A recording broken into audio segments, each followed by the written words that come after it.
Pada kesempatan yang baik ini, kita mau bincang-bincang mengenai sesuatu program pemerintah yang bagus banget yang sudah kita nikmati sekitar mungkin 7 tahun terakhir ini, yaitu mengenai BPJS Kesehatan. Nah, kalau bicara mengenai BPJS, langsung kita berpikir bahwa enak, kita bisa berobat gratis, kita bisa mendapat jaminan nggak bingung-bingung lagi untuk biaya, baik itu untuk melahirkan, untuk sakit, dan yang lain.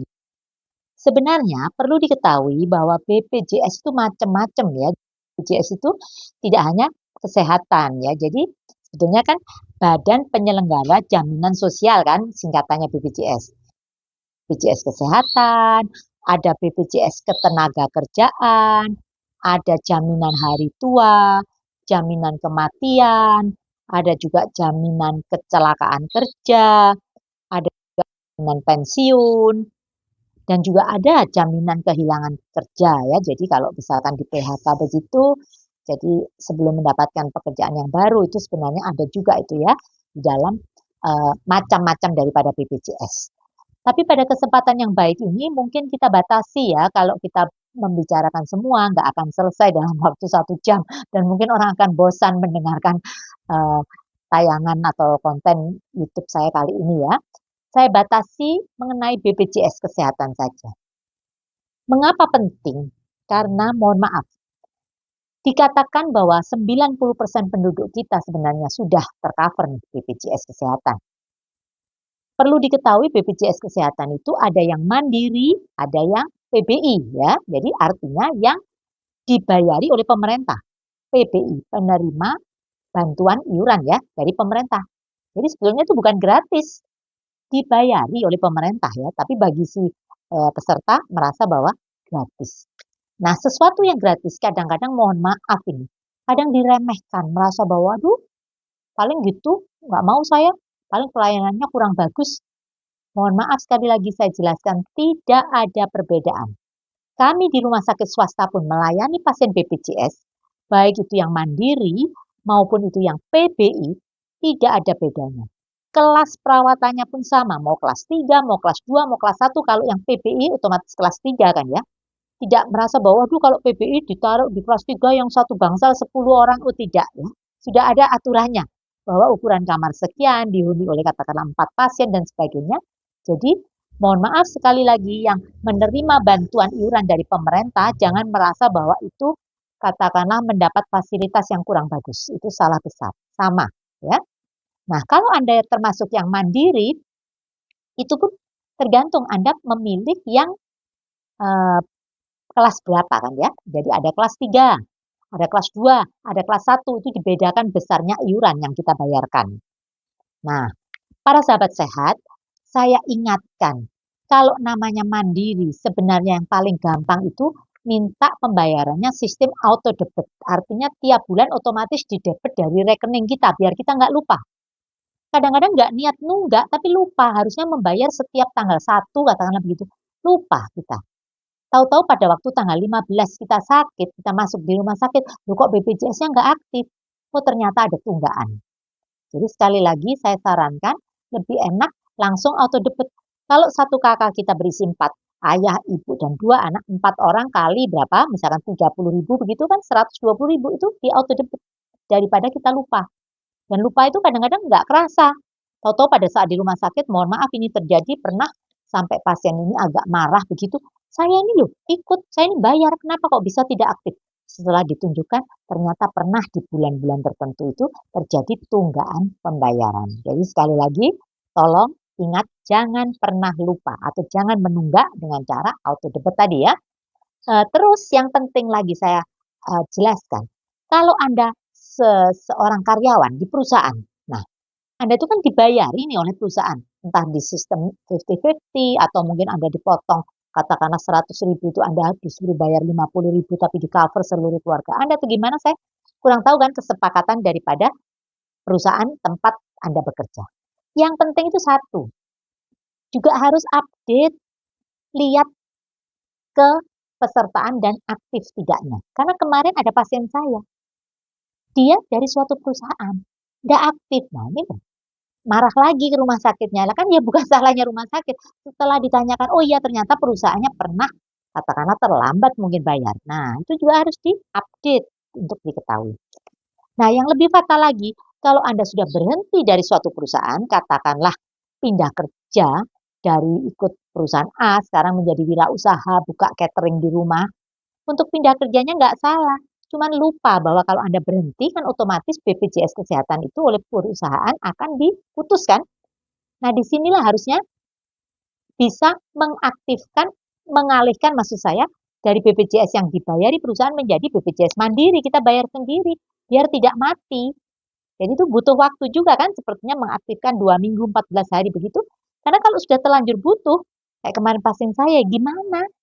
Judulnya tidak aktif. Itu pun rumah sakit masih toleransi diberi waktu 3 kali 24 jam untuk mengaktifkan kalau bisa ya. Tapi libur lebaran, seminggu kantor BPJS juga tutup. Nah, jadi sekali lagi tolong kita apa? Peduli. Kita care, kita peduli terhadap status kepesertaan BPJS Kesehatan kita itu aktif atau tidak. Beda lagi kalau pegawai negeri. Walaupun sudah pensiun seperti saya ini, BPJS saya ya pasti aktif. Saya dan suami. Sedangkan kedua anak saya karena dia sudah berkeluarga, sudah mandiri, umurnya sudah lebih dari 21 tahun, otomatis tidak lagi. Mereka beralih ke BPJS Mandiri yang mereka bayar sendiri atau BPJS perusahaan tempat mereka bekerja. Jelas ya, jadi sekali lagi update-lah masalah kepesertaan Anda, terutama aktif tidaknya, bisa melalui JKN online. Jadi tidak harus susah-susah datang ke kantor BPJS, bisa melalui aplikasi kita JKN online atau JKN mobile itu ya. Kemudian para sahabat sehat yang lebih, mohon maaf menurut saya itu ironis. Kalau yang PBI karena merasa gratis, sudah dari pemerintah, nggak pernah diurus. Ternyata itu status dia di saat dia masih gadis. Begitu dia menikah, kakaknya pisah, pindah alamat, ya otomatis nggak aktif kan. Nah inilah perlunya harus menanyakan ke mungkin ke kelurahan atau ke dinas sosial, menanyakan apakah masih terdaftar di dalam Kemensos itu sebagai penerima bantuan iuran. Banyak ini kasusnya. Ngotot punya kartu dari pemerintah, tapi nggak pernah dicek nih 10 tahun yang lalu. 10 tahun yang lalu dia umurnya masih 15, sekarang umurnya 25. Sudah menikah lagi, kakaknya udah ganti lagi, ya otomatis datanya sudah berubah. Nah, perlu diketahui juga, PBI itu ada dua macam. Ada PBI yang dari anggaran pemerintah pusat, APBN, ya, anggaran belanja, apa nasional ya, pusat ya. Ada yang APBD, jadi anggaran belanja daerah. Nah ini juga hati-hati. Ada yang kapan hari di Kabupaten Malang 6 bulan tiba-tiba nggak aktif. Nah di saat perlu bingung, hanya 3 rumah sakit pemerintah yang bisa menerima. Nah seperti ini tolonglah diupdate sehingga yakin bahwa BPJS Anda itu aktif. Jangan pernah merasa, wah nanti ngaluk dokter kalau diaktifkan nanti saya sakit. Oh tidak ya. Ini prinsip daripada ikut BPJS, ikut asuransi itu bukan kita berharap sakit, bukan. Terbalik pola pikirnya. Justru kalau kita punya dan kita kebetulan ada kesempatan sakit, sudah nggak bingung. Jangan dibalik, udah sakit nggak punya lagi BPJS, bingung. Diaktifkan pun nggak bisa langsung aktif kan ya. Oke, cukup jelas mengenai kepesertaan, mengenai aktif tidaknya kartu kita. Nah, perlu diketahui bahwa yang di-cover oleh BPJS ini sebenarnya saya katakan sekali lagi, asuransi kesehatan manapun, yang paling bagus saya katakan nomor 1 adalah BPJS. Loh, masa dokter saya ikut ini, saya bayarnya premi mahal, 1 tahun saya bayar 40 juta, sebulan saya bayar 3.500.000.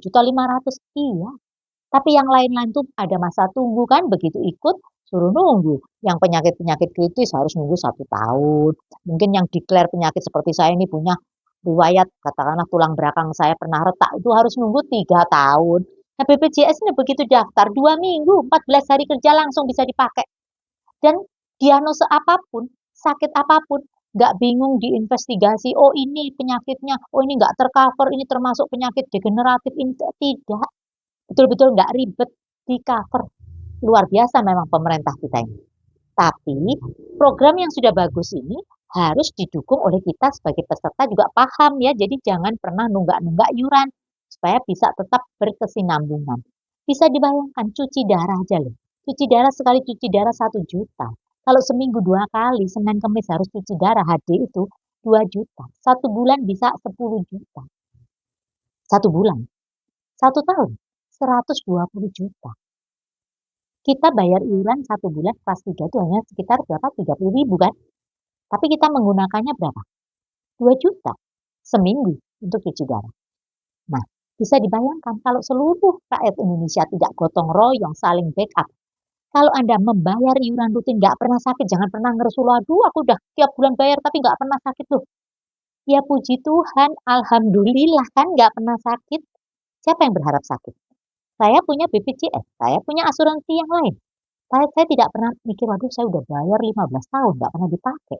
Mbok sesekali saya sakit nih masuk rumah sakit, nggak pernah kan kepikiran seperti itu, selalu pengen sehat. Oke, para sahabat sehat, cukup jelas ya. Sekali lagi, konsepnya jangan pernah merasa karena sudah bayar harus pernah sakit. Jangan, kebalik. Justru kita bayar tapi kita tidak pernah sakit. Itu yang kita harapkan. Nah, para sahabat sehat, yang hebat lagi BPJS itu nggak ada batasan. Oh, di cover hanya sampai umur 65 tahun. Tidak. Saya punya asuransi, jelas tertulis. Hanya sampai umur 65. Jadi nanti kalau sakit, saya umurnya 66 atau umur saya 70 sakit, nggak di cover loh oleh asuransi itu. Padahal bayar preminya mahal. 1 bulan bayarnya 3.500.000. Nah, di BPJS nggak di cover. Oh, di cover. Sampai kapan? Sampai saya meninggal. Kemudian, lagi-lagi ada selalu berpikiran, wah kalau pakai BPJS nanti obatnya nggak bagus dokter. Kata siapa? Pasien saya katakan operasi sesar pakai BPJS dengan obat, katakan obat generik pun, itu bukan berarti obat generik jelek. Itu harus dirubah mindset yang salah. Obat generik pun tuh bagus. Jadi, misalkan saya nih minum antibiotik, katakanlah mau amoksisilin, anti nyeri, asam mefenamat, nggak apa-apa. Nggak harus menyebutkan nama dagang. Jadi sekali lagi, jangan mikir, waduh kalau operasi pakai BPJS nanti benangnya dikasih benang yang jelek dokter. Waduh, enggak. Mohon maaf sekali lagi, saya bekerja di rumah sakit swasta, tidak ada bedanya antara yang pakai BPJS maupun pakai yang mandiri atau yang umum atau yang bayar. Jadi sekali lagi, mindset-mindset yang keliru, yang negatif tentang BPJS kita luruskan saat ini. Kita bersyukur banget pemerintah Indonesia punya program yang sangat bagus. Nah, supaya bagusnya ini tetap bisa dinikmati oleh seluruh rakyat, kita sebagai warga negara yang baik harus berperan serta secara aktif mendukung dengan cara membayar iuran teratur, mengupdate status kepesertaan kita, dan kita menjaga pola hidup sehat. Seperti dalam tayangan saya yang lalu, yang penting itu pola hidup sehat. Pola makan, pola istirahat, pola pikiran kita. Supaya kita sehat. Jadi jangan pernah berpikir sekali lagi ikut BPJS supaya sakit, salah. Supaya kita sehat. Kalau kita sehat, kita bisa produktif. Nah, dan saya katakan, usia boleh tua, yang penting apa? Tetap sehat, semangat, dan bermanfaat. Hidup ini adalah kesempatan, selagi kita hidup, kita harus menjadi berkat. Suatu saat kalau kita waktunya pulang, kita sudah jadi berkat. Jadi itu tidak hanya lagu ya, tapi betul-betul itu yang Tuhan izinkan, yang harus kita sepakati sebagai makhluk ciptaan Tuhan yang mulia, kita bertanggung jawab terhadap kehidupan ini. Saya rasa cukup jelas bincang-bincang kita mengenai BPJS ini, khususnya BPJS Kesehatan. Kalau ada yang kurang jelas, silahkan bertanya kepada saya ataupun kepada siapapun petugas kesehatan yang bisa membantu Anda. Salam sehat selalu.